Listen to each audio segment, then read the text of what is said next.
چند سردار جو تھے نا، یہ حضرت عمر کے سامنے بیٹھے تھے، اکرمہ بن ابی جہل۔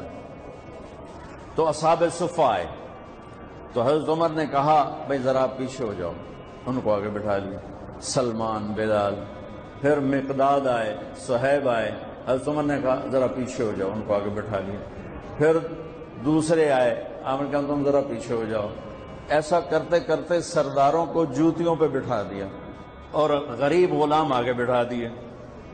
جب مجلس ختم ہوئی تو حضرت ابو سفیان کہنے لگے آج عمر نے ہمارے ساتھ کیا کیا؟ تو حارث بن ہشام، سہیل بن عمر کہنے لگے کیا کیا؟ کہ دیکھو سرداروں کو جوتیوں پہ بٹھا دیا اور غریبوں کو سامنے بٹھا دیا۔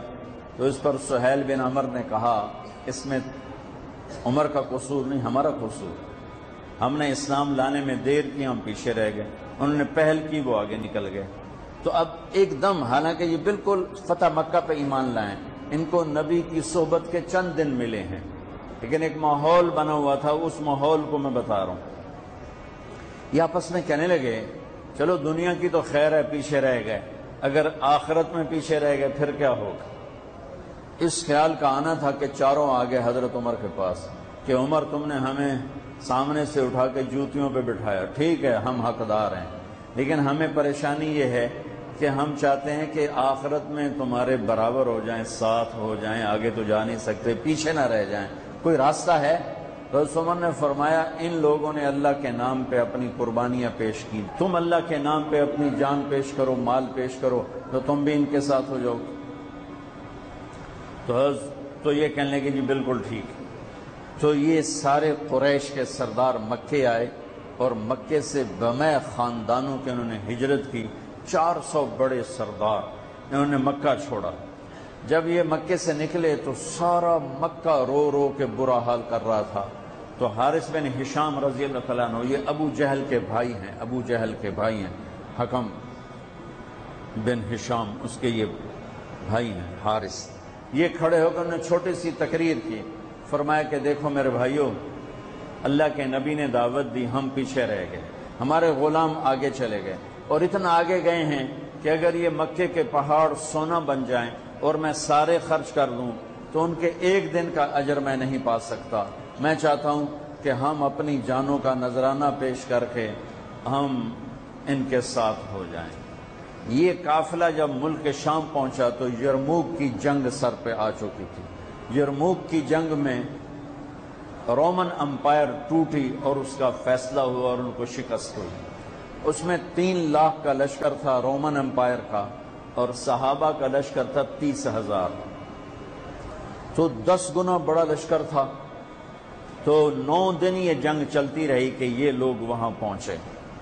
تو ایک دن ایسا ہوا کہ لڑتے لڑتے صحابہ کے قدم اکھڑ گئے اور اہل ایمان دبتے دبتے دبتے اپنے خیموں تک پہنچ کر رومی ان پر چڑھتے آ رہے تھے اور ان کے حوصلے پست ہو رہے تھے کہ حضرت اکرمہ بن ابی جہل انہوں نے ایک دم اپنے سر سے لوہے کی ٹوپی کو اتار کے پھینک دی اور اپنی زرہ بھی اتار دی اور اپنی تلوار کی نیام کو بھی توڑ کے پھینک دیا اور ہاتھ بلند کر کے کہ کوئی ہے میرے ہاتھ پر بیعت کرے موت کی کہ یا اللہ اس ایمان والوں کو فتح دے گا یا ہماری قبریں یہاں بن جائیں گی۔ تو خالد ابن ولید اور اکرمہ بن ابی جہل قریبی رشتہ دار ہیں، تو خالد ابن ولید نے حضرت اکرمہ کا ہاتھ پکڑ لیا، کہا کہ نہیں میں تمہیں ایسا نہیں کرنے دوں گا، ہمیں تیری ابھی ضرورت ہے۔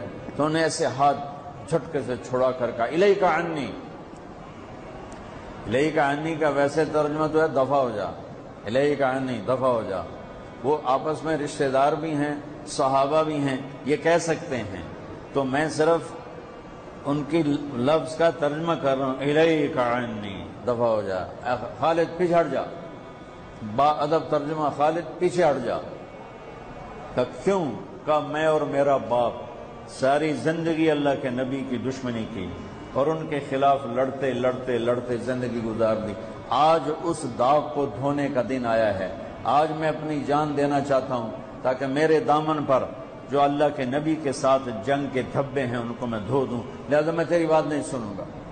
تو ان کے بیٹے عامر بن اکرمہ نے آگے بڑھ کے بیعت کی، زرار بن افزر نے، عبد الرحمن بن ابو بکر نے، عبداللہ بن عمر نے، ابو سفیان نے، حارث بن ہشام نے، سہیل بن عمر نے، ان بڑے بڑے قریشی سرداروں نے، انہوں نے حضرت اکرمہ کے ہاتھ پر بیعت کی اور سب نے اپنی تلواروں کو توڑ دیا، نیاموں کو توڑ دیا، زریں اتار دی، لوہے کی ٹوپیاں اتار دیں اور اللہ اکبر کہہ کر جو گھسے ہیں 400 آدمیوں نے 3 لاکھ کا منہ پھیر دیا اور ان کو ہٹاتے ہٹاتے ہٹاتے ان کے خیموں تک لے گئے۔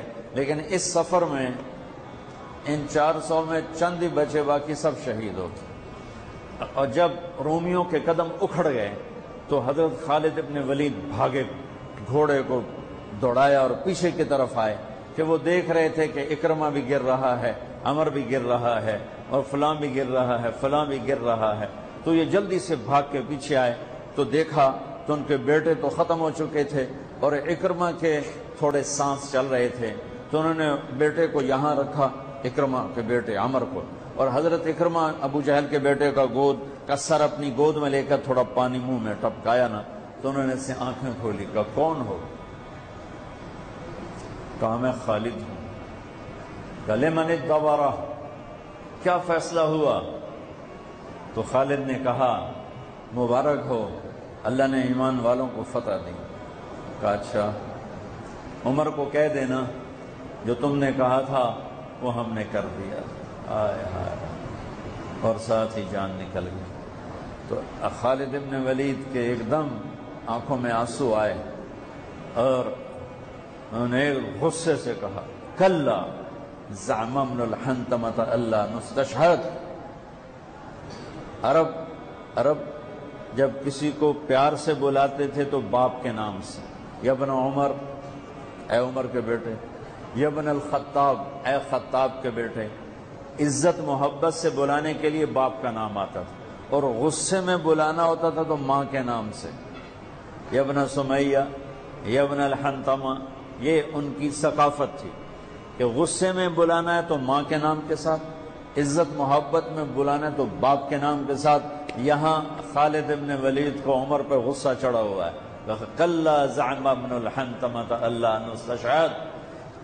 اب خطاب کا بیٹا عمر بن خطاب، یہ نہیں کہا خطاب کا بیٹا، حضرت عمر کی ماں کا نام لے کر کہا کہ اب حنتمہ کا بیٹا یہ نہیں کہہ سکتا کہ ہم نے اللہ کے نام پر اپنی جانوں کا نذرانہ پیش نہیں کیا۔